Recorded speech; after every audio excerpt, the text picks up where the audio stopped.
Bom dia, terceiro ano, que bom estar de volta. Iniciamos hoje as nossas atividades na plataforma Classroom, certo? Então, assim, um ano muito importante para vocês, já temos a nova data do Enem, que bom que foi adiado.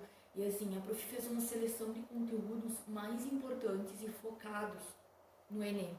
Então a gente inicia, nós já vimos dois conteúdos bem importantes para o Enem, que é a matemática financeira e a estatística. O principal da estatística, teria mais coisa para ver, nós vamos focar no principal, senão a gente não vai conseguir ver tudo.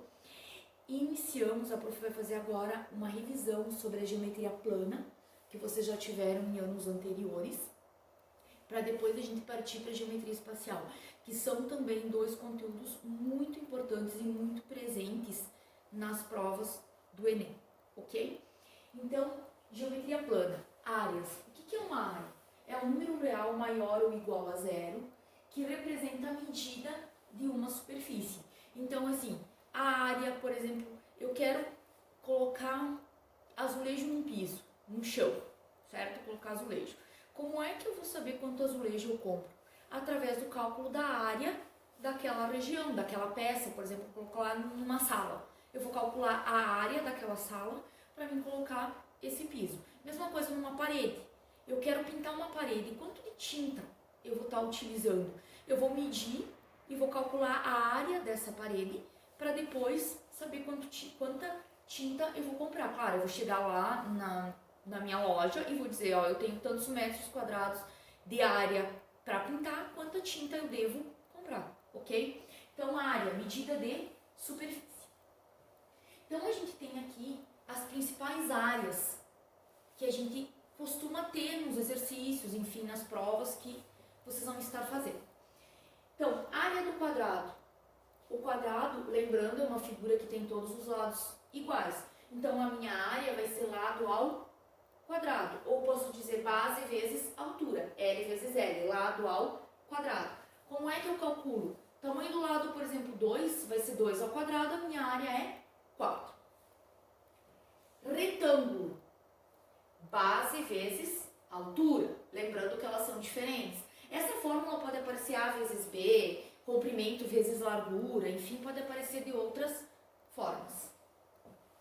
Paralelogramo. Gente, o paralelogramo é um retângulo que deu um vento e ele deu uma deitadinha, ok? Então, a área, base vezes altura. Prof, mas é a mesma fórmula. O Prof colocou uma área. É a mesma fórmula do retângulo, só que tem uma diferença. Muitas vezes no paralelogramo eu tenho que encontrar essa altura. Porque vocês viram que a altura não é essa aqui que ficou inclinada, certo? A altura é aqui, é em linha reta a minha altura. Então, prof, mas e se eu não tiver essa altura? Vocês perceberam que aqui eu formei um triângulo, um retângulo? De que maneira eu vou encontrar ela? Muitas vezes eu vou precisar utilizar o teorema de Pitágoras, que é a hipotenusa ao quadrado. Quem é a minha hipotenusa? Esse ladinho inclinado. Igual a soma dos catetos elevados ao quadrado. Quem são os catetos? Os lados que formam o ângulo de 90 graus. Então, pode ser esse é o B, esse é o C, ou vice-versa. Então, através disso aqui, eu consigo encontrar a minha medida da altura. Teorema de Pitágoras. Triângulo. Como é que eu calculo a área de um triângulo? Também, gente. Base vezes a altura, que é aqui no meio, dividido por 2. Também, muitas vezes, para essa altura aqui, vou precisar do teorema de Pitágoras. Triângulo equilátero. O que é um triângulo equilátero? É aquele que tem todos os lados iguais. Então, ele tem uma fórmula única que facilita na resolução, que é a área igual a lado elevado ao quadrado multiplicado pela raiz de 3 dividido por 4. Então, essa fórmula em que eu preciso só do lado, eu não vou precisar encontrar a altura, então ela me facilita. Prof, mas eu posso utilizar essa fórmula para qualquer triângulo? Posso. Se eu encontrar a altura ou eu tiver a altura, tranquilo. Prof, e num triângulo retângulo? Olha o que acontece com o triângulo retângulo. Ele é esse aqui, ó. Já diz retângulo, porque um ladinho dele parece o lado de um retângulo. A minha altura já vai estar aqui, ó, é o lado do triângulo. e a minha base aqui embaixo. Então, geralmente, quando eu estou falando em triângulo retângulo, eu não preciso encontrar a altura. Ou eu aplico o teorema de Pitágoras. Losango. O losango é essa figurinha aqui que parece uma pipa, certo? Então, como é que eu faço a área de um losango? No losango eu sempre vou ter a diagonal maior e a diagonal menor. Então, a diagonal maior, aqui nesse caso, é essa. E a menor é essa. Então, diagonal maior vezes a diagonal menor dividido por 2. Trapézio. O trapézio é essa figurinha aqui.